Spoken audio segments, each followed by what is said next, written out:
Depuis le primaire, nos enseignants nous apprennent la géographie de la Côte d'Ivoire, les fleuves la Macava, la basilique de fruits, le zoo, la première école de la Côte d'Ivoire et Lima, etc. Mais dites-moi, combien sommes-nous à avoir visité ces lieux-là? Lorsque nous voyageons, prenons la peine de connaître les différentes villes que nous devons trouver avant notre destination.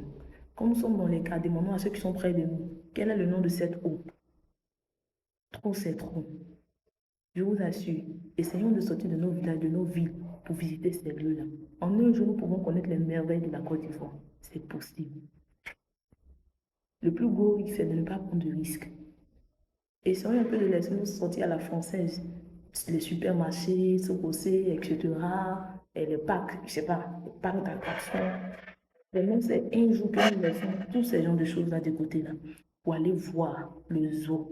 Ce que nous aimons, aider-les, ou du moins aidons-les à dormir avec une petite goutte d'ajout d'intelligence chaque jour. Ça va leur faire du bien. Nos frères courent derrière le Champs-Élysées, pourtant la basilique de Fou est là. Donc pendant que nous courons derrière les Blancs aussi courent derrière pour nous. Faisons un effort, nous les ébènes. Je sais que vous êtes capables, du moins nous sommes capables de faire ça, de valoriser nos patrimoines.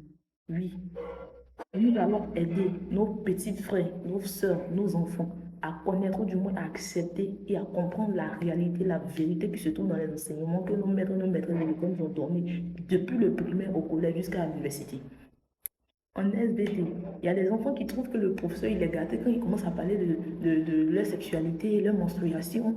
Or, c'est faux quand il parle des organes de l'homme et de la femme, ce qui les différencie, c'est faux. Tout ça, les enfants doivent apprendre à comprendre que l'école, c'est la meilleure base pour tout apprendre. À nous d'aller pratiquer. Et moi, depuis que j'ai commencé à pratiquer tous les enseignements que j'ai reçus de l'école, je suis vraiment heureuse. Quand je me retrouve comme ça à Mans et que je marche le combien, je dis waouh, ils ont bien fait de m'en informer. Ah, ça existe. Ah, mais c'est merveilleux.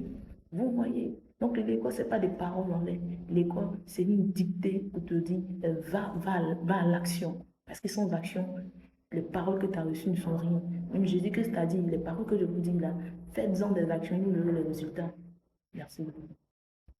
Continuons comme ça et nous verrons que nos petits frères, nos petites sœurs arrêteront de dire un jour, ah, moi, je ne sens plus l'école et moi, je ne veux plus aller à l'école. Non, c'est parce que c'est dit que l'école, il n'y a pas de, il y a pas de vie, il n'y a pas de vie physique, il n'y a pas quelque chose qu'on peut juste matérialiser ce qu'on a reçu de l'école. Or, ça existe. Le zoo, le banco, faisons une fois, allons-y voir là-bas. Il y a des gens qui n'ont jamais vu des séries même en face comme ça. Faut pas que je dise des même. Ah non, c'est pas intéressant. Non, faisons l'effort de valoriser nos cultures, nos patrimoines. Je sais que vous êtes les meilleurs et vous pouvez le faire. Vous y arriverez. Merci beaucoup. Nous sommes ensemble.